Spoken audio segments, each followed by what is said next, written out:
सियावर रामचंद्र की जय। मेरे प्यारे देशवासियों, राम राम। जीवन के कुछ क्षण ईश्वरीय आशीर्वाद की वजह से ही यथार्थ में बदलते हैं। आज हम सभी भारतीयों के लिए, दुनिया भर में फैले राम भक्तों के लिए ऐसा ही पवित्र अवसर है। हर तरफ प्रभु श्री राम की भक्ति का अद्भुत वातावरण, चारों दिशाओं में राम नाम की धुन, राम भजनों की अद्भुत सौंदर्य माधुरी। हर किसी को इंतजार है 22 जनवरी का, उस ऐतिहासिक पवित्र पल का। और अब अयोध्या में रामलला की प्राण प्रतिष्ठा में केवल 11 दिन ही बचे हैं। मेरा सौभाग्य है कि मुझे भी इस पुण्य अवसर का साक्षी बनने का अवसर मिल रहा है। ये मेरे लिए कल्पनातीत अनुभूतियों का समय है। मैं भावुक हूँ, भाव विह्वल हूँ। मैं पहली बार जीवन में इस तरह के मनोभाव से गुजर रहा हूँ। मैं एक अलग ही भाव भक्ति की अनुभूति कर रहा हूँ। मेरे अंतर मन की ये भाव यात्रा मेरे लिए अभिव्यक्ति का नहीं, अनुभूति का अवसर है।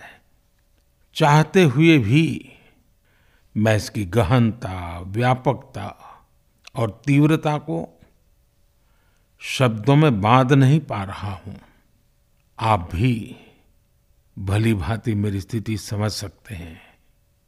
जिस स्वप्न को अनेकों पीढ़ियों ने वर्षों तक एक संकल्प की तरह अपने हृदय में जिया, मुझे उसकी सिद्धि के समय उपस्थित होने का सौभाग्य मिला है। प्रभु ने मुझे सभी भारतवासियों का प्रतिनिधित्व करने का निमित्त बनाया है। निमित्त मात्रम भव सव्यसाचिन। ये एक बहुत बड़ी जिम्मेदारी है। जैसा हमारे शास्त्रों में भी कहा गया है, हमें ईश्वर के यज्ञ के लिए, आराधना के लिए स्वयं में भी दैवीय चेतना जागृत करनी होती है। इसके लिए शास्त्रों में व्रत और कठोर नियम बताए गए हैं, जिन्हें प्राण प्रतिष्ठा से पहले पालन करना होता है। इसलिए आध्यात्मिक यात्रा की कुछ तपस्वी आत्माओं और महापुरुषों से मुझे जो मार्गदर्शन मिला, उन्होंने जो यम नियम सुझाए हैं, उसके अनुसार मैं आज से 11 दिन का विशेष अनुष्ठान आरंभ कर रहा हूं। इस पवित्र अवसर पर मैं परमात्मा के श्री चरणों में प्रार्थना करता हूं, ऋषियों, मुनियों, तपस्वियों का पुण्य स्मरण करता हूं और जनता जनार्दन, जो ईश्वर का रूप है, उनसे प्रार्थना करता हूं कि आप मुझे आशीर्वाद दें, ताकि मन से, वचन से, कर्म से मेरी तरफ से कोई कमी ना रहे। साथियों, मेरा ये सौभाग्य है कि 11 दिन के अपने अनुष्ठान का आरंभ मैं नासिक धाम पंचवटी से कर रहा हूं। पंचवटी वो पावन धरा है जहां प्रभु श्री राम ने काफी समय बिताया था। और आज मेरे लिए एक सुखद संयोग ये भी है कि आज स्वामी विवेकानंद जी की जन्म जयंती है। ये स्वामी विवेकानंद जी तो थे जिन्होंने हजारों वर्षों से आक्रांतित भारत की आत्मा को झकझोरा था। आज वही आत्मविश्वास भव्य राम मंदिर के रूप में हमारी पहचान बनकर सबके सामने है।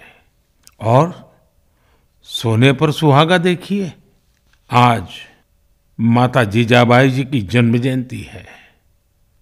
माता जीजाबाई जिन्होंने छत्रपति शिवाजी महाराज के रूप में एक महामानव को जन्म दिया था।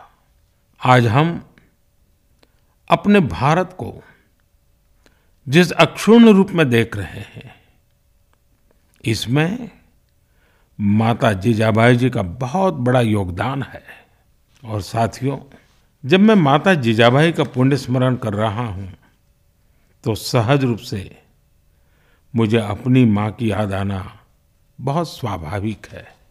मेरी माँ जीवन के अंत तक माला जपते हुए सीताराम का ही नाम भजा करती थी। साथियों, प्राण प्रतिष्ठा की मंगल घड़ी, चराचर सृष्टि का वो चैतन्य पल, आध्यात्मिक अनुभूति का वो अवसर, गर्भगृह में उस पल क्या कुछ नहीं होगा। साथियों, शरीर के रूप में तो मैं उस पवित्र पल का साक्षी बनूंगा ही, लेकिन मेरे मन में, मेरे हृदय के हर स्पंदन में 140 करोड़ भारतीय मेरे साथ होंगे। आप मेरे साथ होंगे, हर राम भक्त मेरे साथ होगा और वो चैतन्य पल हम सबकी साझी अनुभूति होगी। मैं अपने साथ राम मंदिर के लिए अपने जीवन को समर्पित करने वाले अनगिनत व्यक्तित्वों की प्रेरणा लेकर जाऊंगा। त्याग तपस्या की वो मूर्तियां, 500 साल का धैर्य, दीर्घ धैर्य का वो काल, अनगिनत त्याग और तपस्या की घटनाएं, दानियों की, बलिदानियों की गाथाएं, कितने ही लोग हैं जिनके नाम तक कोई नहीं जानता, लेकिन जिनके जीवन का एकमात्र ध्येय रहा है भव्य राम मंदिर का निर्माण। ऐसे असंख्य लोगों की स्मृतियां मेरे साथ होगी। जब 140 करोड़ देशवासी उस पल में मन से मेरे साथ जुड़ जाएंगे और जब मैं आपकी ऊर्जा को साथ लेकर गर्भगृह में प्रवेश करूंगा तो मुझे भी एहसास होगा कि मैं अकेला नहीं, आप सब भी मेरे साथ हैं। साथियों, ये 11 दिन व्यक्तिगत रूप से मेरे यम नियम तो है ही, लेकिन मेरे भाव विश्व में आप सब समाहित है।